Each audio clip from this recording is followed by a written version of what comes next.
Okay, we have another big road test, top 10 team, great environment. Going to be a very big challenge for our defense, playing one of the top offenses in college football with the best player in college football, playing quarterback. Defensively, they're very aggressive. They take a lot of chances. So offensively, we're going to have to do a very good job, with our pressures and also scoring points. So even with your defense hitting all the keys, how do you keep Johnny Manziel in the pocket? Well, I think that's a big challenge. I think that's a question that each week, each defense, tries to scheme up. He finds a way to be effective. It looks like each week, no matter how you play him. Like I said, he's the best offensive player in college football. He's very good within their system, but he's probably even better once things break down. He's a great backyard player. He makes very good decisions and puts a lot of pressure on the defense.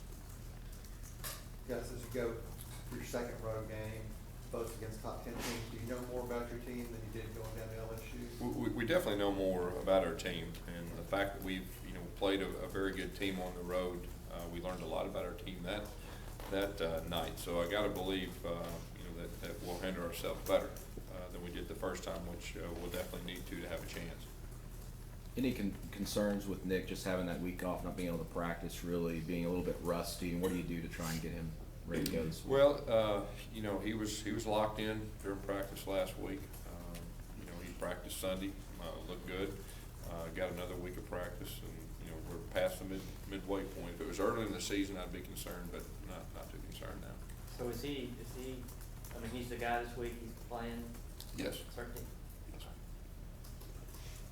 Can you talk about Johnny Manziel in terms of just the fierce competitor that he is, evaluating him in terms of other, guys you've had to scheme against? Well, I tell you, he's almost like watching a video game sometimes with the stuff he does. But the human side, his competitiveness, his toughness, that's what really stands out to me. I mean, he's an extremely mentally and physically tough individual, and he plays with that edge. How do you prepare for somebody like Johnny Manziel in practice? Are there certain things that you do to prepare for somebody like that, or can you prepare? Well, you do the best you can, as far as trying to have somebody simulate him. Nobody can simulate him exactly like he is, but you try to do some things that, at least prepares your defense as good as it can get. And then, once the first quarter kind of ends, then they'll understand the speed and everything that goes with it, and hopefully you're able to adjust better as the game goes on. How much does that put on your offense to keep pace with a guy like that can put up 500 total yards of offense in a single game? Yeah, I think, as a coach, strategically, you go into each game with a plan. Then you see how the game unfolds. Every game unfolds differently, and you have to be able to adjust. And obviously, offensively, we'll need to score points. We know that, but we'll see how the game, unfolds.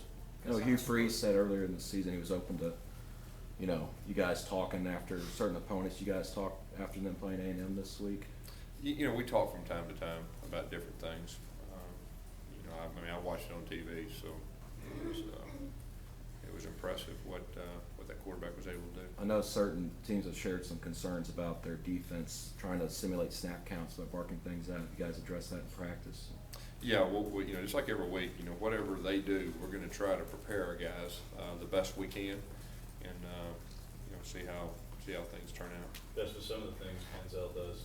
As reckless as he can be sometimes, his mistakes will come inside opponent territory this year, as opposed to other times. Very few teams have been able to make him pay for that. How much additional pressure do you think that does put on the offense, to where even when he does make a mistake, it may be coming where you're going to have to earn it 75, 80 yards? Yeah, I mean, anytime you're playing a great player like him, definitely strategically, that changes some things, and we're definitely aware of that. We're playing a great offense and a great player, so we're going to have to adjust that offensively and defensively, and really even special teams. Gus, week to week, how much input do you have on defensive game plan? Will it change this week? Will you have more this week, or is it? Well, I've got a lot of confidence in Coach Johnson. He's one of the best in the business. He's got a great staff, and I'm on top of things. I'll know what we're doing, and every now and then throw in something. But they're good at what they're doing, and I got a lot of trust. And you can tell the defense is getting better. each week, and we're gonna have to be better this week, you know, against this bunch. With time of possessions kind of going away, I guess, especially with the hurry-up offenses, and it's more about snaps, I guess, and scoring points. But when you have two teams like this, do you think about maybe slowing it down a little bit and taking some time off the clock? You know, I think you've got to really see how the game unfolds, and each game unfolds differently. Sometimes you may need to try to keep it away from them, sometimes you need to go a little faster. Whatever your advantage is, you know, is what you need to do. But I mean, obviously, the more you keep the guy on the sidelines, obviously that helps your team, and we understand that. But at the same time, you know, we're pretty good at certain things, so we got to have that balance, and we'll see how the game unfolds. Malz, he's been very, very consistent, Manziel. I mean, he's all season long. Is there any games maybe from last season where he's struggled against? You guys look at like Florida and LSU. We look at everything. I mean, you look at everything to try to get a strategic advantage. But you're exactly right. I mean, the guy doesn't have any off games. He's special. You know, if you're a casual fan, he's fun to watch. Gus, how did Jeremy evaluating grade out? Jeremy did a good job.